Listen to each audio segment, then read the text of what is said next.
Vida Feliz, página 103. Pense em termos de vida eterna. A morte é somente um veículo para a mudança de domicílio. Quando os tecidos físicos se gastam ou se rompem violentamente, libertam o espírito eterno, que retorna à pátria espiritual. Tudo se transforma, o corpo se altera e decompõe, indo vitalizar outras expressões materiais. Já o ser espiritual, que nele habita transitoriamente, deixa-o para assumir a sua realidade estrutural. Bom, vamos orar, fechar nossos olhos e, em primeiro lugar, agradecer por estarmos aqui reunidos, agradecer pelo nosso grupo, agradecer pela vida de cada um e a saúde de cada um. Que possamos ser inspirados hoje, esses minutos de estudo, para apresentar o nosso melhor, para podermos também aprender com essa palavra de Cristo. Obrigada, Pai, por cada ensinamento. Obrigada a cada amigo espiritual que divide esse espaço aqui conosco toda quarta-feira e que com certeza nos inspira no bem, na caridade. E, Pai, cuida dos nossos amigos que hoje não puderam estar aqui por algum motivo, mas que logo estaremos juntos, né? No devido objetivo do grupo, que possamos sempre estarmos conectados, sempre estarmos voltados para o bem. Assim seja. Assim seja. Lívia, então, por favor, comece você. Tá, eu vou ler a passagem, porque a gente fica fazendo ela por partezinha, acaba, né, esquecendo do todo, né? Aí eu vou ler rapidinho aqui. Eu vou falar tudo meu, pra, né? Também não é muita coisa, mas vamos lá. É o capítulo 6, do 1 ao 18. 3 obras de justiça e a oração do Pai Nosso. Acautelai-vos de não praticar vossa justiça diante dos homens, para serdes contemplados por eles. De outra sorte, não tendes recompensa junto ao vosso Pai que está nos céus. Portanto, quando deres dádiva, não trombeteis diante de ti, como fazem os hipócritas nas sinagogas e nas vielas, para serem louvados pelos homens. Amém, eu vos digo que estão recebendo sua recompensa. Tu, porém, quando deres dádiva, não saiba a tua esquerda o que faz tua direita, para que a tua esmola fique em segredo e teu Pai, que vê no segredo, te recompensará. E quando orardes, não sereis como os hipócritas que gostam de orar pondo-se de pé nas sinagogas e nas esquinas das ruas largas, para se mostrarem aos homens. Amém, vos digo que estão recebendo sua recompensa. Tu, porém, quando orares, entra no teu quarto interno e, tendo fechado a porta, ora ao teu Pai em segredo, e teu Pai que vem em segredo te recompensará. Orando, porém, não usei de vãs repetições como gentios, pois pensam que com palavreado excessivo serão entendidos. Assim não vos assemelheis a eles, pois vosso Pai sabe do que tendes necessidade antes de pedirdes a ele. Orai, portanto, assim: Pai nosso que estás nos céus, santificado seja o teu nome, venha o teu reino, seja feita a tua vontade, como no céu, também sobre a terra. O pão nosso diário dá-nos hoje, perdoar-nos nossas dívidas, como também perdoamos nossos devedores, e não nos introduzas em tentação, mas livrai-nos do mal. Pois, se perdoardes aos homens as suas transgressões, vosso Pai Celestial também vos perdoará. Se, porém, não perdoardes aos homens, o vosso Pai também não perdoará as vossas transgressões. Então, quando jejuardes, não vos torneis sombrios como os hipócritas, pois desfiguram os seus rostos a fim de se mostrarem jejuando aos homens. Amém vos digo que estão recebendo sua recompensa. Tu, porém, ao jejuares, unge tua cabeça e lava teu rosto, para que não te mostres jejuando aos homens, mas ao teu Pai que está em oculto, e teu Pai que vê no oculto te recompensará. Bom, baseado nessa passagem, né, ela é mais ou menos dividida em 3 partes, né? É a parte da modéstia, que vai mais ou menos do 1 ao 4, a parte da oração do Pai Nosso, foi do 5 ao 15, e a 16 até 18 é a parte do jejum, né? Então, eu trabalhei mais ou menos assim, com elas divididas, né? Porque elas davam ideias diferentes, né? Então, não quis misturar. O quem? Então, a gente saiu mais ou menos da parte em que tem personagens propriamente dito, né? Jesus, Maria, José, Herodes.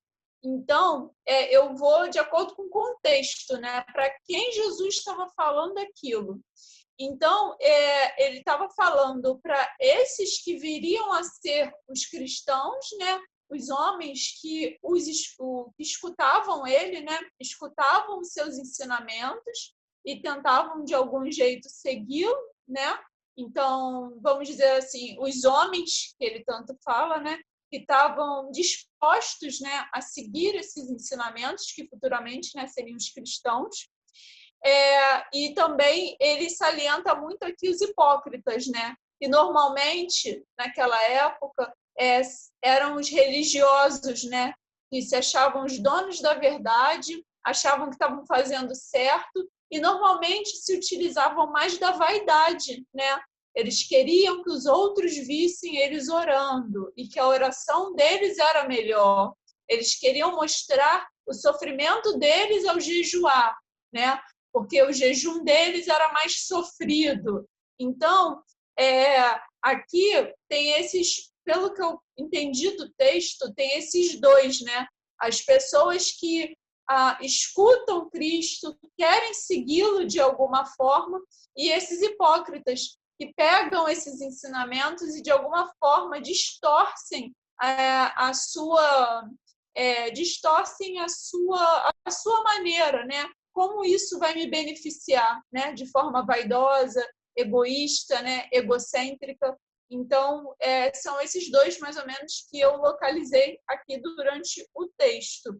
E até, né, o Pai Nosso, né, que Jesus nos transmite para justamente, né, a humanidade, aquelas pessoas que ainda não sabem orar, né, da forma correta, né, veio como, vamos assim dizer, um auxílio, né, para a oração. Então, mais ou menos isso. Não tem um personagem específico, mas eu localizei esses dois, né? O onde e o quando eu vou falar junto, porque é o mesmo cenário, né? Nos arredores do Mar da Galileia, né, que fica ao norte de Israel, né? Deve ter sido provavelmente naquelas vilas, né, de pescadores, né? Provavelmente, Jesus gostava muito, né, de pregar, né, para o povo, né? Era o povo que escutava ele. Então, provavelmente foi nessas vilas, né, ao redor do Mar da Galileia, né? E mais ou menos nos anos que ele, né, começou a sua missão, que era entre 30 e 33 depois de Cristo, né? Ele ficou mais ou menos de 2 a 3 anos, né, cumprindo essa missão mais assim assídua, né, da pregação.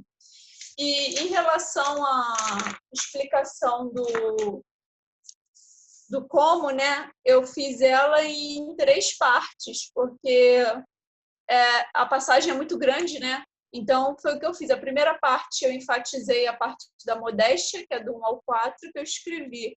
Esta parte, né, da passagem nos fala justamente sobre modéstia e humildade na hora de realizarmos a caridade, a ajuda ao próximo. Deus, que habita em nosso interior, sabe exatamente das nossas intenções ao realizarmos tal feito, pois o que se passa dentro de nós, nosso coração e pensamento, é o que realmente vale. Em relação aos hipócritas, né, que preferiam gritar, né, o que estavam fazendo ou o que deixavam de fazer, né?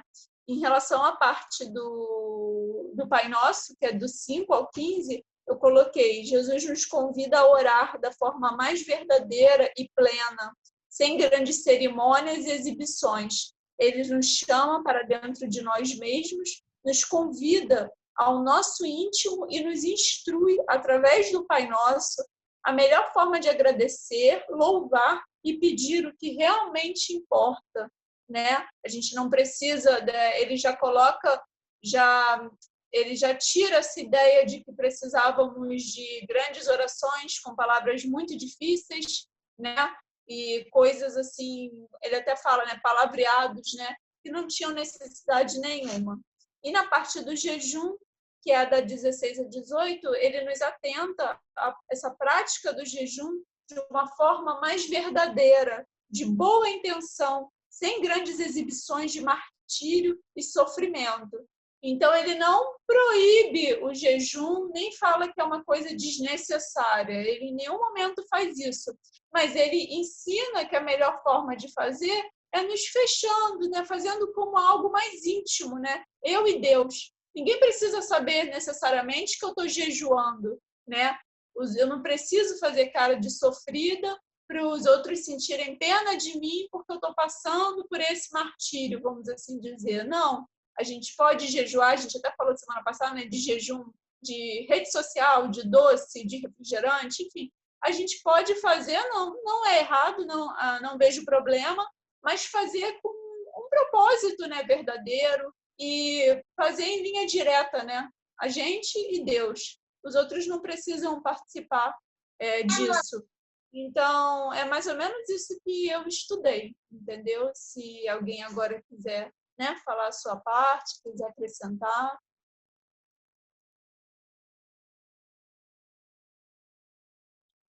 Alguém gostaria de falar? Léo, vai falar? É muito bom. Eu não sei se vocês estão vendo, meu celular está com um problema. O aplicativo está fechando. Mas eu vou falar aqui. Se eu sumir, vocês me avisam aí, porque se meu áudio vai cortar também. Com graves problemas técnicos aqui. Vamos lá. Muito bom que a Lívia trouxe, né? E é muito parecido também com um pouco que eu trouxe aqui a respeito do Ken, né?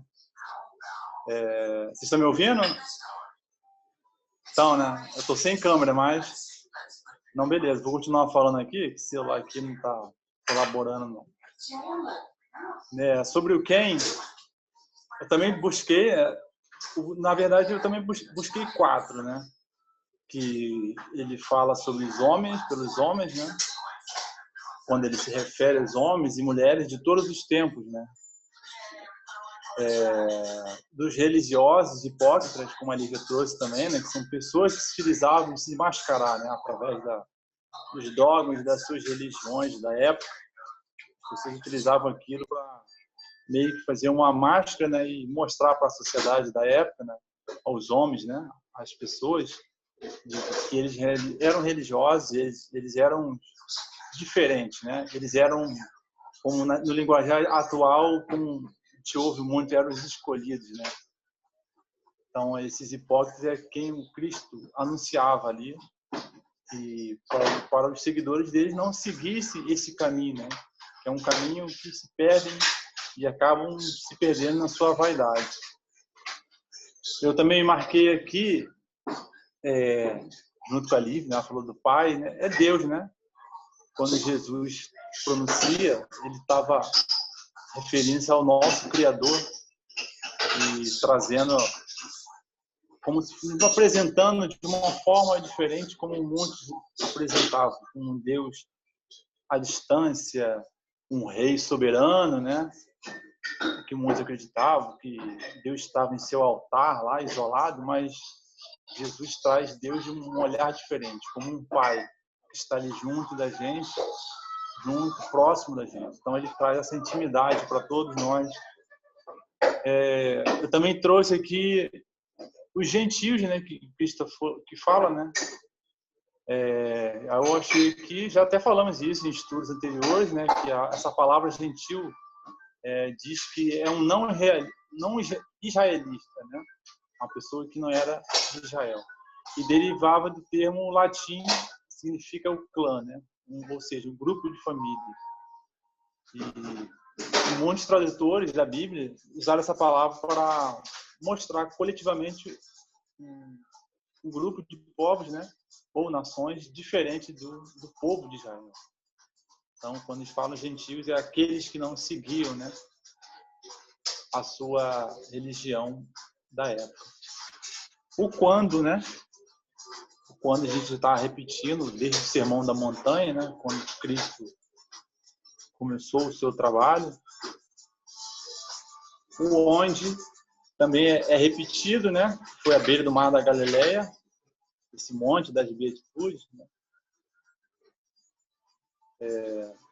E o como, né? Já que vamos logo trazendo o como, eu trouxe aqui que para Jesus, né, a existência de Deus não oferece nenhum motivo para discórdia e discussões, né? Como desde aquela época se vê até nos dias atuais, né?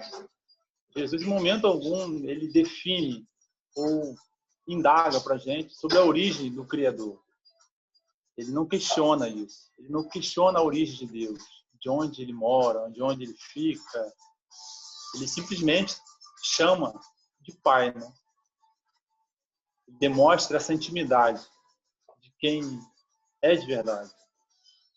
E em todos os momentos, durante essa passagem, sempre ele nos convida a criar essa intimidade com o nosso Pai, como ele mesmo nos diz. Através dessa oração dominical, o Cristo nos fornece esse roteiro de relação com o alto, demonstrando como Deus é amor. E ele está acessível a todos que o buscam de forma sincera e honesta, sem exigência alguma, nem mesmo de um tempo físico, né?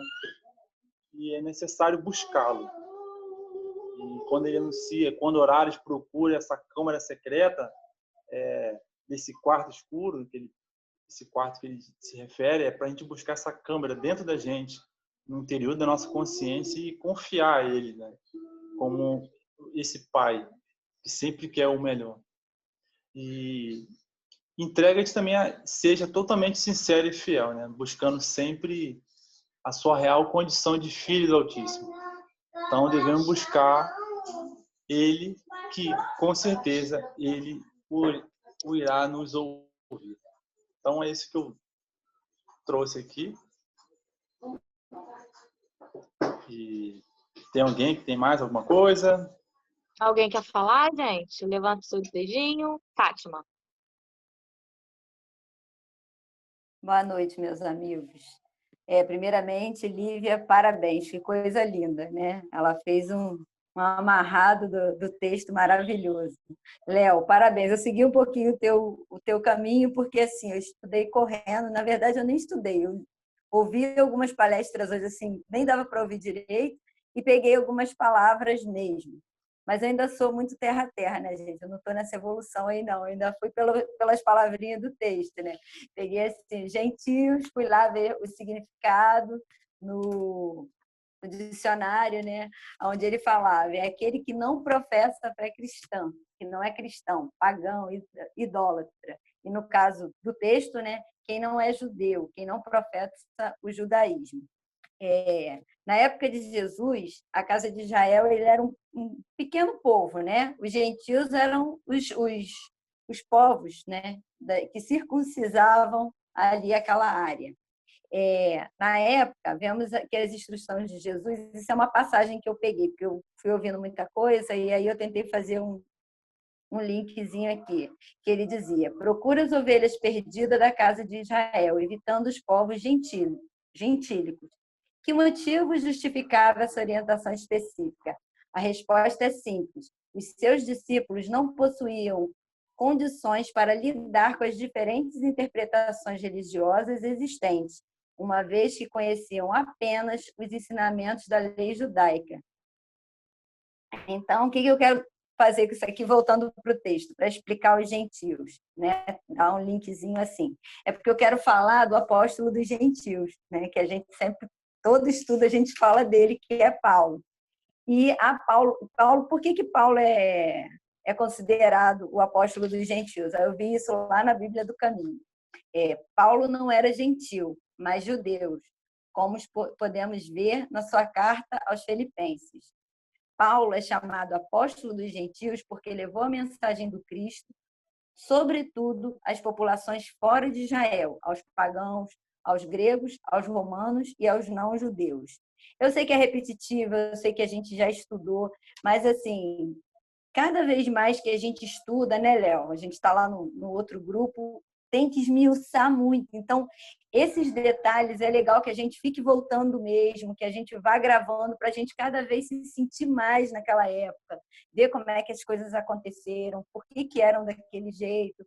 Aí eu dei mais uma pesquisadinha, né? Porque Paulo não era gentil, era judeu. Só que a gente estudando as mensagens, a gente vê que Paulo, em algumas situações, falou que era romano de nascença, né? E isso fez com que ele não sofresse tanto com as leis da época, impostas pelo Império Romano.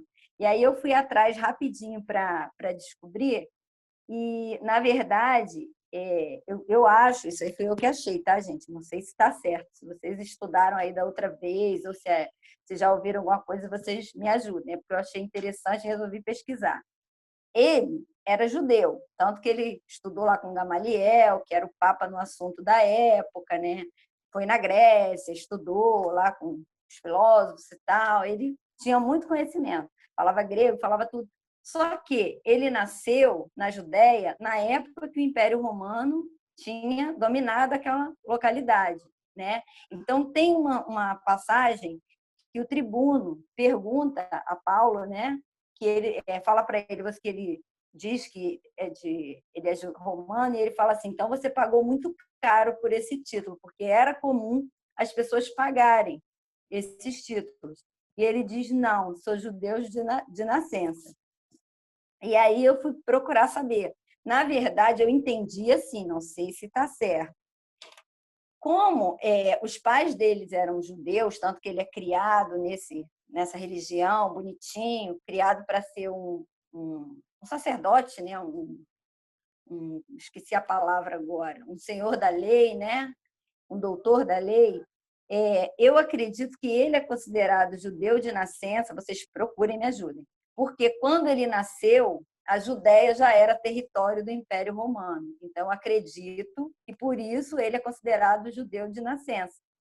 Porque quando o Império Romano dominava os locais, você não precisava ter nascido em Roma para ser considerado romano. Eu entendi dessa forma. Pode ser que eu esteja errada, é legal a gente pesquisar.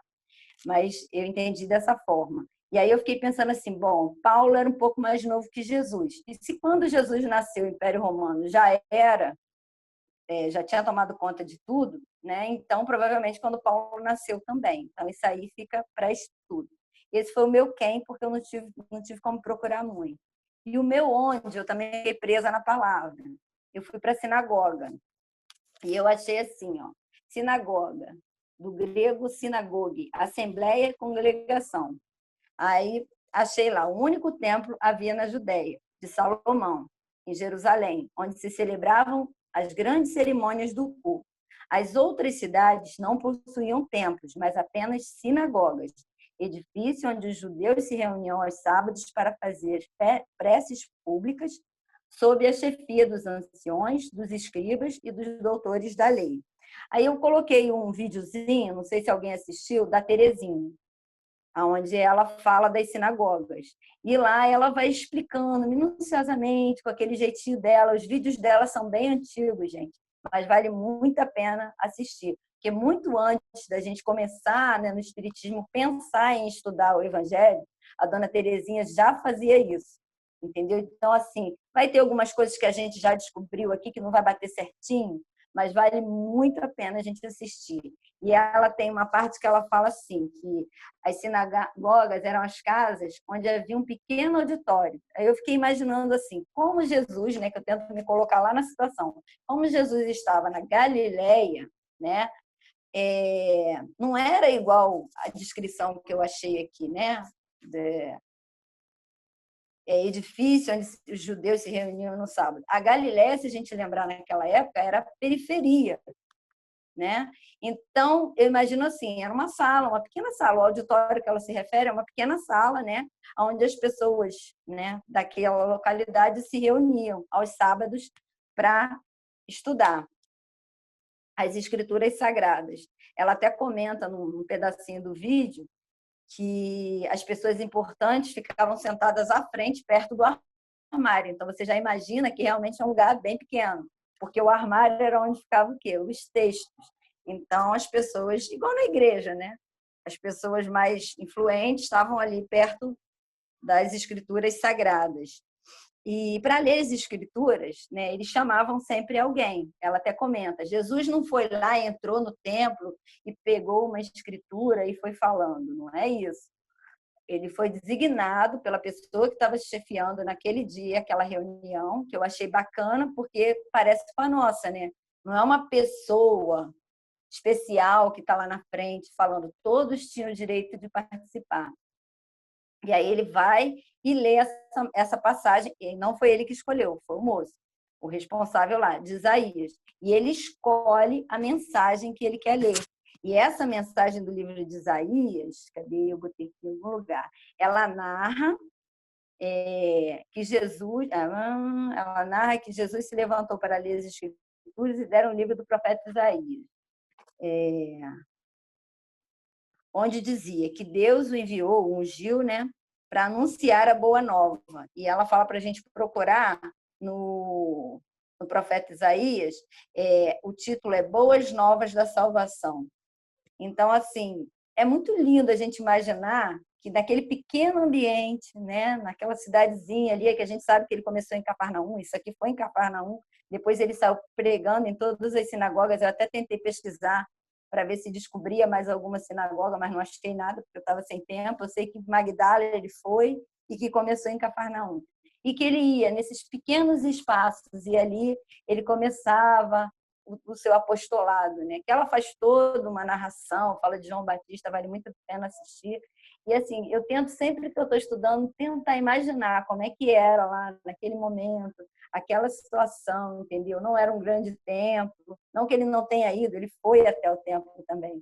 Mas assim, por onde ele começou, como ele começou e como é importante a gente fixar bem isso na nossa mente, né? Para a gente entender os outros ensinamentos que a gente vai ter pela frente.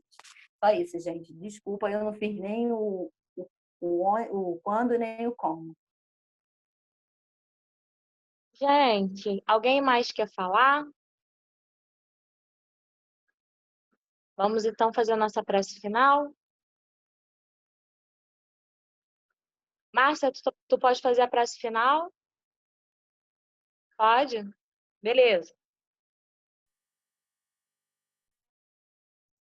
Márcia, seu microfone.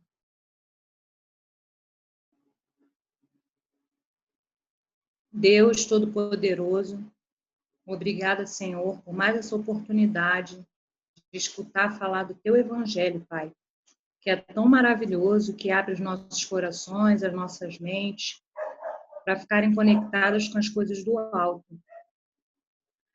Agradecemos por todos estarem aqui nessa reunião, a nossa segurança, a nossa saúde, a nossa família, e principalmente, Senhor, os ensinamentos que estamos angariando para as nossas vidas.